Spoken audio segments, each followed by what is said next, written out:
une petite conversation que je veux avoir pour les choses que je remarque. Je ne suis pas quelqu'un de parfait, mais il y a beaucoup de choses que je remarque sur des personnes qui sont trop malheureuses.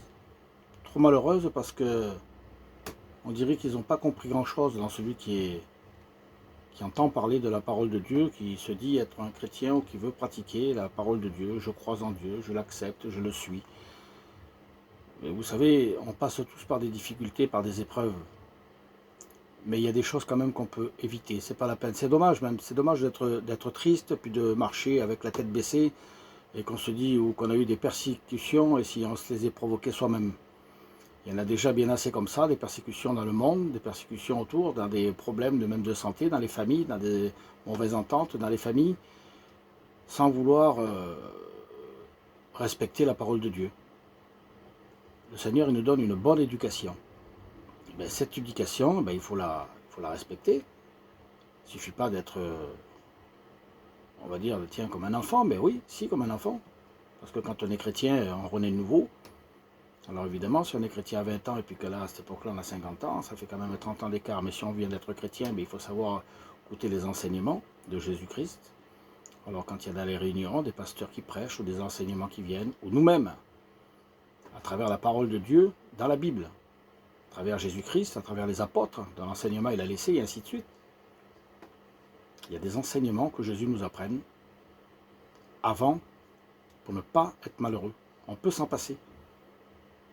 Il y a des gens qui pleurent, il y a des gens qui se plaignent, mais ils se provoquent le problème eux-mêmes. Par exemple, les confidences.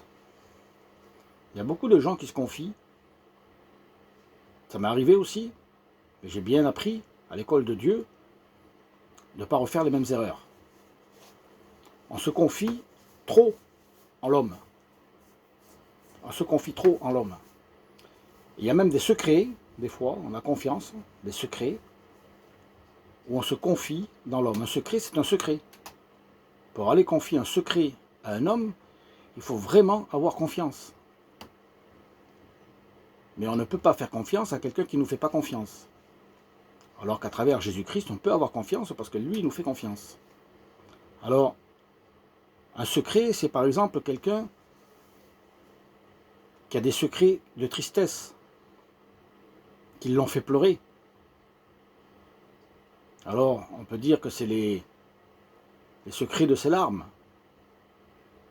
Et quand il confie à une personne le secret de ses larmes, bien souvent, il s'aperçoit après que dans une discussion, où hier ils étaient d'accord, aujourd'hui ils ne sont plus d'accord, la personne se sert de ses secrets, de ses larmes, pour le toucher, pour le refaire pleurer, pour lui faire mal. Alors que Jésus-Christ, jamais, jamais, ou un vrai homme de Dieu, ou une vraie femme de Dieu, jamais, il ne fera mal à son frère. Et ainsi de suite, réciproquement, l'un pour l'autre. Alors comme on dit, si tu ne veux pas te faire piquer, ben, ne t'assois pas à côté d'un serpent. Il faut faire attention. Il y a des gens qui se disent bien, mais qui sont remplis de venin. Et à travers leur bouche, leur salive, c'est le venin qui crache. Ce n'est pas la parole de Dieu. Ils se font passer pour des gens de Dieu. Mais comme le Seigneur nous dit, aimez-vous les uns les autres, comme moi je vous ai aimé, et c'est à ceci qu'on vous reconnaîtra. C'est quand même pas compliqué de faire la différence entre l'amour de Dieu et l'amour d'une personne humaine. Elle est quand même l'amour d'une personne humaine. Si elle n'est pas tout de suite, elle est à la moitié ou elle est à la fin, et on a la vision loin, le discernement que Dieu nous donne, il y a toujours un intérêt. Tandis que l'amour de Dieu, il est à l'infini. Et il est aussi bon au début qu'à la fin. Il ne faut pas oublier qu'on a un Christ qui est vivant, un Dieu qui est vivant.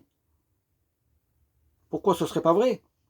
Parce que simplement, si tu fais l'expérience de te confier dans l'Éternel, comment ça se fait qu'après tu te sens bien? Si tu es rempli d'angoisse et puis que tu remets toute ta vie dans les mains de Dieu, de toutes tes pensées, de toutes tes forces, de toute ton âme, que tu t'abandonnes à Dieu et que tu lui confies les secrets de tes larmes, que tu lui confies tes soucis, tes problèmes, comment ça se fait que tu te sens bien après? Puisque si ça ne serait pas possible, alors dans ce cas-là, on ne parle pas de Dieu, et puis tu viens tout seul, et puis tu te sens bien. Non. Il y a des gens qui ont besoin d'alcool, comme moi avant. Il y a des gens qui ont besoin de drogue. Et à travers ça, ils se sentent bien. Non. Quand on se confie en l'Éternel, on a un Dieu vivant. et on se sent bien après. C'est la preuve qu'on a un Dieu qui est vivant. Alors à quoi ça sert d'aller se confier à un homme si on n'est pas capable de le regarder, de l'étudier, d'avoir du discernement pour savoir si on peut se permettre de parler à cette personne. Après, ne viens pas pleurer si après les gens ils parlent sur toi. Il y a des gens qui parlent sur les autres du matin au soir. Et le soir, ils font des cauchemars, ou le soir, ils ne sont pas bien, ils se lèvent le matin, ils ont des visages d'angoisse. Ils sont remplis d'angoisse, ils ne peuvent plus s'en sortir. Et s'ils remplaceraient, à la place d'aller parler sur les gens, de dire du mal des gens, de regarder plutôt du côté bien, eh bien, ils se porteraient mieux. Alors tout le monde va avoir raison. C'est pas possible. Si on a vraiment un esprit de Dieu qui vient à nous, la raison, on n'en a pas besoin. Parce que la paix, elle vaut mieux que d'avoir raison. Alors si quelqu'un nous dit toujours qu'on a tort, eh bien que Dieu le bénisse. Et ne cherchons pas toujours à avoir raison. La paix vaut beaucoup mieux que la raison. Alors c'est un petit message que je voulais faire parce que on entend de tous les côtés, ça va pas, mais qu'est-ce qui va pas? Mais c'est rien du tout, les choses qui ne vont pas. Parce qu'un tel, il a fait une réflexion, parce que l'autre, il a regardé de travers, parce que l'autre, il a dit blanc, l'autre, il a dit noir. Mais c'est quoi ces affaires-là? Ça tient pas debout. Maintenant, on va dans la vie chrétienne, on n'entend que ça. On ne peut pas écouter une personne qu'elle a été bénie, qu'elle a été qu'un frère, qui se sont mis à part, qu'ils ont prié le Seigneur. Moi, je suis seul. Je prie le Seigneur le soir, l'après-midi, la journée, la nuit, quand je me réveille. Et je me confie que en Dieu. Je me suis confié en l'homme.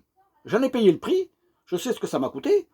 On peut très bien parler avec des êtres humains, on peut très bien parler avec des hommes, mais il y a des choses qu'on ne peut pas confier. On peut les confier que à Dieu. Alors, la Bible, là, ici, vous voyez, la Bible, ça, tout le monde connaît la Bible, la parole de Dieu. Vous l'ouvrez, vous allez dans Jean, par exemple, le premier épître de Jean jusqu'à la fin, et lui vous conseille bien comme Paul, comme Pierre, moi je suis surtout sur Jean. Et je respecte les autres apôtres qui nous disent bien des vérités, puis qui nous consolent aussi. Mais la Bible, voilà, ça c'est pas un homme, c'est la parole de Dieu, elle est vivante. Vous ouvrez les pages, vous lisez, la parole elle est vivante. Eh bien, Dieu il est venu, il a dit, quand Jésus-Christ est venu sur cette terre, il a dit, je suis venu pour consoler ceux qui avaient le cœur brisé. Alors profitons de l'occasion, Jésus nous l'a dit lui-même. Il n'est pas venu pour nous faire partir les problèmes, il est venu pour nous aider à les passer. Alors on se confie en lui, même si un frère, une sœur nous a fait du mal, ou si nous, on a fait du mal à quelqu'un, on a cette repentance qui vient du fond du cœur où on se présente devant Dieu. C'est sûr qu'il faut aller trouver les gens puis leur demander pardon. Mais si c'est le contraire, que c'est des gens qui nous ont fait du mal, on doit se présenter devant Dieu pour les présenter à eux-mêmes afin que nous puissions avoir de l'amour pour eux, l'amour de Dieu. Et ce qui nous aide à pouvoir vivre mieux et avoir plus le visage du sourire et puis d'avoir des visages plus agréables et d'avoir plus de communication. Parce qu'on ne peut pas vivre des fois en communauté, mais on peut vivre en communion les uns les autres, dans l'esprit de Dieu. L'homme ne s'accorde pas, mais l'esprit peut s'accorder, lui. Alors, à la place d'aller dire du mal toujours, ou de toutes les choses qui ne vont pas, d'être toujours rébellion, ou d'être toujours en contradictoire, il vaut mieux être toujours dans la bénédiction de la parole de Dieu et se faire nourrir dans les fruits de l'esprit, de l'amour, de la joie, de la paix, la patience, de la bonté, de la bienveillance, de la maîtrise de soi, de la patience. Donc tout ça, tous ces fruits de l'esprit, tous les jours, et demander aussi les dons de l'esprit. Les dons de l'esprit, faire fructifier la foi dans son être. Les dons de l'esprit, le don de sagesse. C'est-à-dire que même quelqu'un nous dit quelque chose, et bien qu'on ait cet esprit de sagesse. Et bien tous les jours, à force, ça devient un rituel. Et on l'a tout le temps. Et on ne se plaint pas du matin jusqu'au soir en te disant « et l'autre il a fait ci, l'autre... » Ça c'est de la contrariété, on se contrarie à nous-mêmes. On parle et on se fait du mal nous-mêmes. Et puis après on va dire « je ne suis pas bien parce que c'est comme si... » Ben non, pas du tout. Si on mange quelque chose d'amer, et bien qu'il y a quelque chose de sucré à côté, je peux faire prendre quelque chose de sucré. Et pas quelque chose d'amer. Et toujours représenté. Alors si on croit en Dieu, qu'on l'a accepté dans notre cœur et qu'on veut le suivre, eh bien on doit regarder ce qui est bien et pas ce qui est mal. Ce qui est mal, on laisse de côté. Et on garde ce qui est bien. Alors moi, c'est mon petit conseil que je donne en tant que chrétien. Comme ça, au moins, j'entendrai moins dans mes oreilles des gens qui se plaignent des uns et des autres alors qu'on n'a pas du tout à se plaindre. On n'a qu'à prier les uns pour les autres. Et puis c'est tout. Et le monde chrétien et le monde se portera mieux. Et cette parole qui me vient toujours à cet esprit, c'est toujours de celui qui veut avoir raison. Et pourquoi toujours avoir raison? La paix, elle n'est pas mieux. Alors on se tait, on dit rien, on laisse parler. La paix, c'est la pire des choses. C'est la plus grande des choses qu'il peut y avoir. Dieu nous a donné la paix, puisque soi-disant il vit en nous.